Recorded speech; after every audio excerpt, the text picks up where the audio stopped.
a charter member of the TIE. He's here to discuss on the same topic, and hope you have good insights on this. Thank you.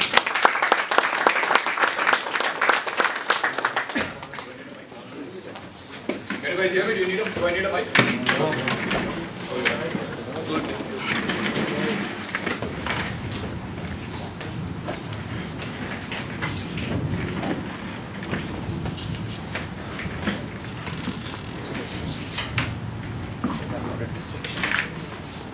Can you hear me? Okay. Cool. So sorry, pardon the occurrence. Okay, this is the 5 steps of walking in the rain. This what this does to me.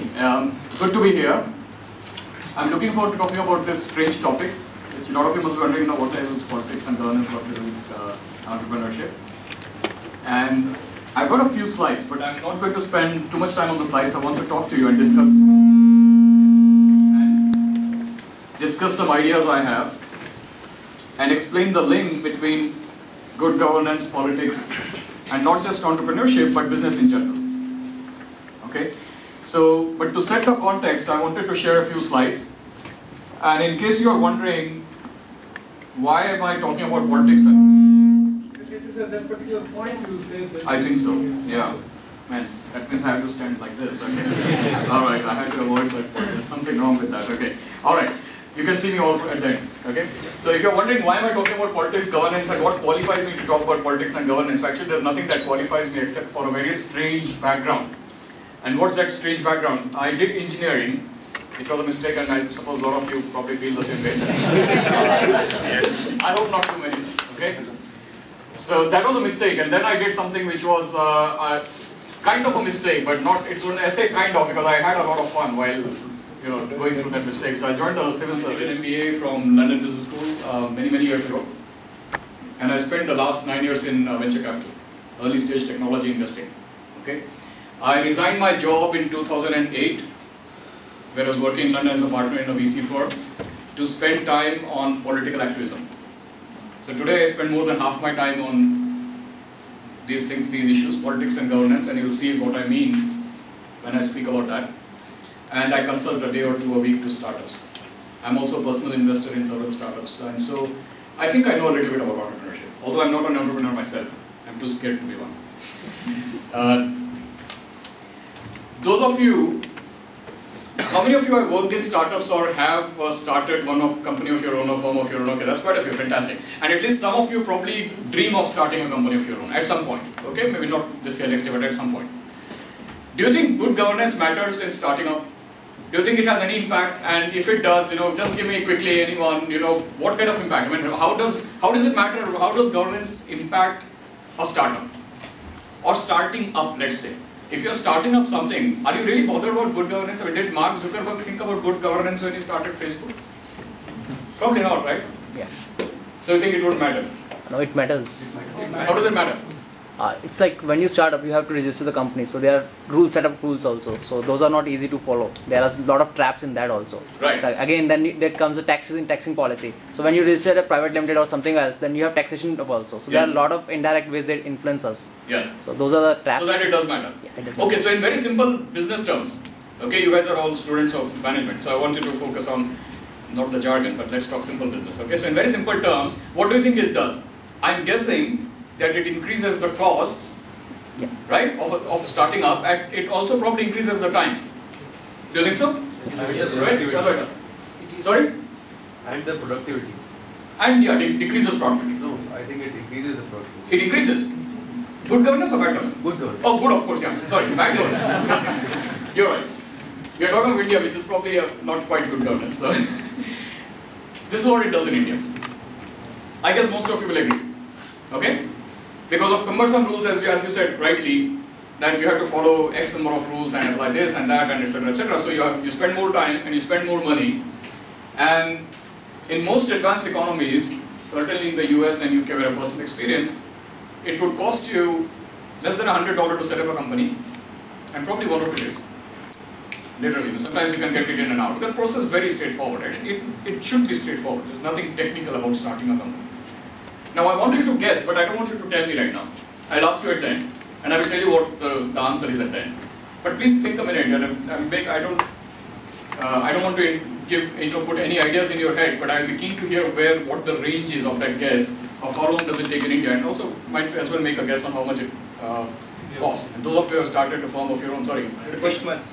On an average, it takes 88 days. Oh, don't steal my thunder, please. Sorry, yeah, go ahead. How much do you think it takes on an average? 137 days. 137. Okay, I'll give you a statistic which I got out from a report, and that doesn't match with your number, but I'm not surprised if it is that. It could be around that. So it is in the ballpark. It's not outrageous. I read somewhere it's around 88 days to start. Hey, you're very close. Have you been reading my slides? That's not fair, you know. If you guys should not. When somebody is speaking, be quiet.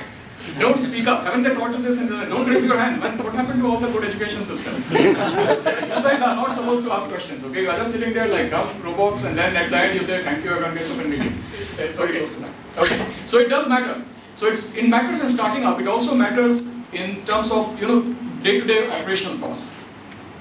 Correct? It should matter. And it matters. There's a very simple graphic I have, which is a wonderful graphic, and it just illustrates the point very well. I will share this slide so you can have a look. It comes from a blog that's on VC Circle. I think some of you might know, most of you would know of VC Circle. So this graphic illustrates that, can you tell me the way in which operating costs increase? Can you think of ways in which a startup would incur higher operating costs merely because of poor governance, regardless of which sector it is in? Can you give me some example, or can you think of some example? How can a startup incur more costs just because it happens to be in an economy which is not governed very well? Delays. Sorry? The Octroi system. Yeah, Octroi is a great example, yes. Anyone else? The Red Bus is facing a problem. Recently we had their counter here. Yeah. So they don't know which taxation under they fall. Fantastic, yeah. So Octroi, taxation, opacity about rules. I mean, it's not that people don't want to follow rules, but if you don't know what to follow, you're almost certainly going to violate the law. Right? That's as simple as that. Here, the examples quoted in this particular blog are very illustrative. This was about a company called Canvera, a startup called Canvera, which had to incur huge costs initially because they are in the business of photography, and all their equipment needed uninterrupted, guaranteed, smooth power supply. Which of course in India is a joke, right? I mean, if you say yes, uninterrupted, guaranteed, smooth, okay, yeah, go to moon. No. So he had to get very expensive equipment, and that of course increased operating costs. And the second example the founder has given is they were in multiple locations, and guess what happens when you hire an office or hire a room in India? You have to give something called, in various native languages called various things, but one of the word is pagadi, which is basically a deposit, right? And how much is the deposit? Is it a small amount, 10% of the rent, or not really? No. Depends. It's huge. 3-4 months. It's almost like 6 months, a year maybe, right? Yeah. 6 months, 9 months. So you have a huge amount of cash locked up. Why by the way? Why does that landlord want a deposit? There's a very simple reason. If you are a landlord, you would do that too, because there is the court system, it doesn't work in India. So this is one cheap way of enforcing contracts. It's basically, I have the money, so if you don't stick to the rules, I'm going to take that. It's kind of unsaid. But that's a cost to a startup. So good governance does matter even to startups. This was the simple point. Okay, to big companies, of course, it matters even more because there are now numerous issues with big companies, which we are not talking about since we are sticking to entrepreneurship and startups. Let's talk a bit about politics. Okay, and I'll give you an example of bad politics. What is bad politics? Okay, and I think there could be numerous examples, but in our context, in the context of this discussion of governance entrepreneurship, one great example of bad politics is a long, funny, not funny, I mean I found it funny, but it's a long acronym called MNRE, etc. something. Okay, so everything has to have an N and G in India, something or the other. So one of the things, some ideally both, so that's nice. Okay, so you know what I'm talking about. Okay? And that's bad politics. That's a great example of bad politics. Do you know why? It's a great example of bad politics because it focuses on precisely the wrong things. So instead of encouraging people to go and equip them to find work, it kind of encourages them perversely to just sit around, go and sign somewhere and collect some money. Which is really stupid considering that this would be so nice instead that the government has a national entrepreneurship development scheme. And imagine, I'll give one very simple way of promoting entrepreneurship in India. Very simple. Give a tax break anyone who starts a firm and gives job to as few as 5 people, give them a tax break for 10 years, no income tax for 10 years. Imagine what it will do to entrepreneurship, right? And imagine the number of jobs that might be created. Huge. And you know what's wrong in giving tax breaks to people who are creating jobs? That's what we want to do. But instead, we have this digging holes kind of focus on, no, let's dig more holes. Oh, by the way, the rain did something to the hole, so let's dig it again. No one is able to quite explain how a hole that was dug got magically filled up. But when someone goes to visit, of course, there is no hole. So they say, oh, I don't know, someone must have covered it up, so we'll dig it again next year. And dig it again and dig it again. And so you keep digging, of course, it's still the same depth and everything. So, or how about setting a chain of vocational training school? Let people start their own business, own driving, clothing, whatever. So this is a great example of bad politics. And why it is bad politics is not just because of the misguided focus, but it's also bad because it does not work. It does not work in this sense. Last year, in 2010-11, this scheme provided employment to about 2.5 crore people. So it is massive. Of course, it is all basically on your taxpayers or your parents' tax money. That's how it's funded. However, about 1 crore people were pushed below the poverty line perversely because of food price inflation, which of course, one of the contributing factors is this cash which is coming for almost kind of guaranteed floating in the rural economy. Now there again, a sensible policy would be to give in kind, right? You're going to study economics and finance, and one of the easy ways to avoid inflation is to not push money in the economy, but push goods. Correct?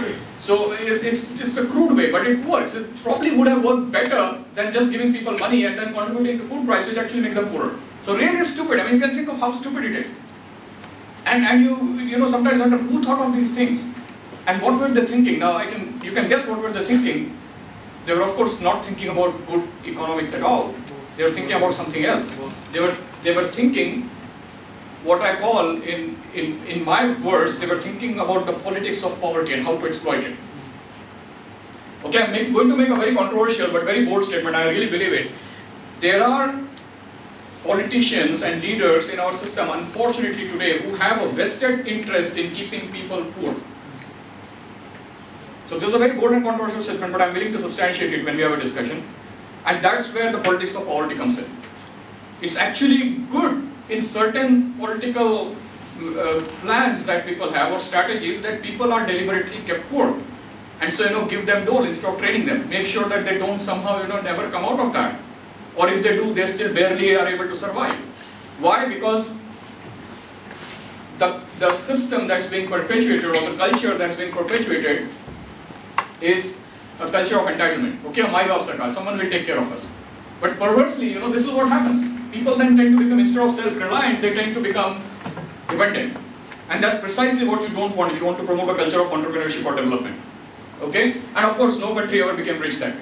That is for sure. Even India's ancient India, the reason it was one of the reasons it was a trading economy, hugely entrepreneurial. People would not think twice of going, crossing 7 seas in spite of all that 7 sea nonsense.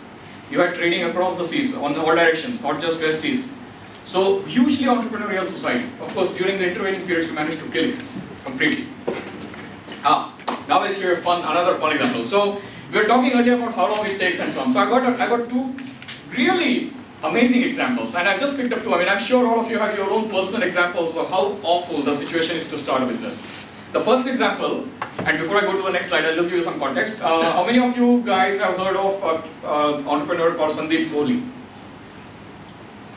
The KFC and Pizza Express, Pizza Hut. Okay, Sandeep Kohli is the CEO of the company that has the master franchise for KFC and Pizza Hut in India. It's called the Great Food Company or something like that. Okay? No, Yum is the holding company. Sandeep Kohli is the master franchisee in India. Yeah, Yum is the holding company of the brands. Then they have it's the franchising model, as you know. So this experience, the next slide, is the experience, personal experience, real experience of Sandeep Kohli, and it's shocking. It's very funny, by the way, but it's funny because it did happen to you. If it happened to you, it's like seeing someone sleep on a banana peel, and that's very funny. Of course, as long as you are not the one who is sleeping, right? So this is funny in that sense, but it's also tragic and it's shocking. So can you read this at the end, or I'll just read it out? We can read it. So this is how the process is. Okay, I'll try and keep it short. So first, the process starts with getting a no objection from the fire department. Okay, then you have to get a health license. then you have to get 3 different police clearances. I'm not even bothering to read all that, okay? It's too much. I mean, just reading it will make you feel tired. So you have to get those 3 police clearances, then you apply for a tourism excise, and then the excise, by the way, only comes after tourism, and then you have inspectors who will check and of course will create all kind of nuisance. You actually have people going around beating drums because they are supposed to notify everyone, as if you are deaf. So they are supposed to come and beat the drum and say, we are opening a restaurant. This is all, you can imagine where this came from, right? You can imagine. 1860 law, that's where it came from. Ridiculous laws from the 19th century. Carried over, beating a drum and this must be a joke, but unfortunately it's not a joke, this is real. Oh, by the way, this can only start once the restaurant is ready to open, so imagine. Now, as I said, this is really very funny, because it doesn't happen to us. Sandeep Kohli wouldn't find it funny, he did not find it funny. By the way, this is not something that happened